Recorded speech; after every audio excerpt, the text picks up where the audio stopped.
What's up everyone, I'm Jesse Fogarty. This is my dad Chad. We're going to show you some quick tips to make you a better crappie fisherman. First is the loop knot. Alright, just take your jig, thread it through your eye, pull about 8 inches through and double it over like that, and just make a simple loop like that right there. Now what I'm going to do is I'm going to take my jig, I'm going to go through that loop 3 times. There's 2, 3, just like that. Now here's the trick to it. I'm going to take my jig now after I've went through it 3 times. I'm just going to stick the eye, the hook eye, like that right there, right in my loop. I'm going to put my finger on it. And what that's going to do is allow me to pull that loop knot. See it pulling down, cinching? I'm going to pull it to where it's about right there, almost all the way tight. Then what I'm going to do is I'm going to slip it back over the eye of my hook like that. Then I'll wet it. All right, after I wet it, then I'll cinch it. This is 6-pound line. I like to use 4-pound crappie fishing all the time. Now, take my scissors. The tag end, I will cut it as close to the knot as I can. Like that right there. It's a perfect little loop knot.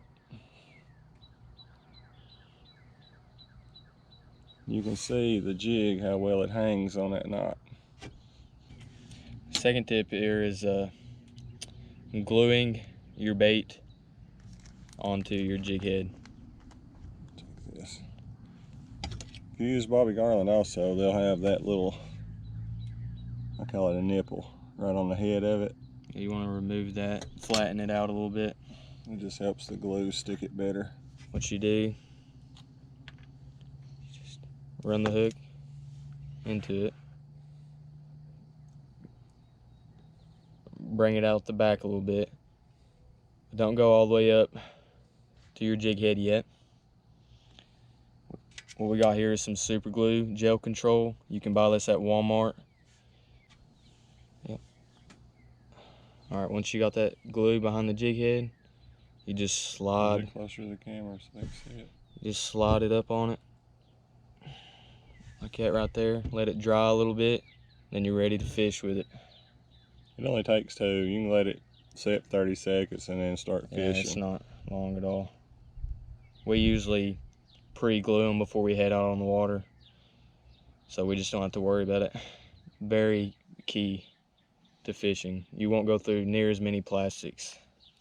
One thing you want to do too is you don't want to glue up all of them, because there'll be times your plastic will get tore up by the fish and you'll want to just put one on. So keep some glued and some not.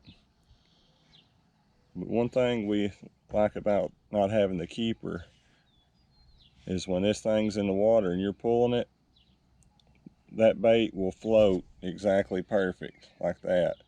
And it'll have really good action from the loop knot where it's not putting it in a bind, and it really helps you catch them.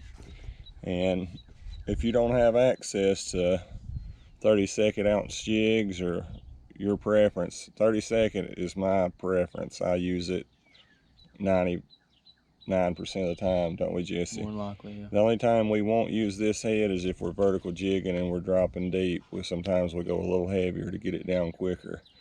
But if all you have is, like, say, just a regular jig head, what I would suggest to do is just take you some pliers. Let me get it this way.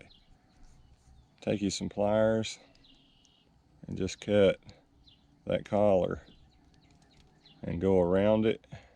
Then you can probably pinch that lead and twist it right off.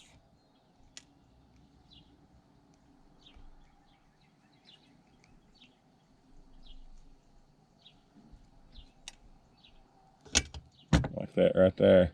If I didn't have access to a mold with no keeper, I would do this, and I'd get me some super glue, because it'll put fish in the boat.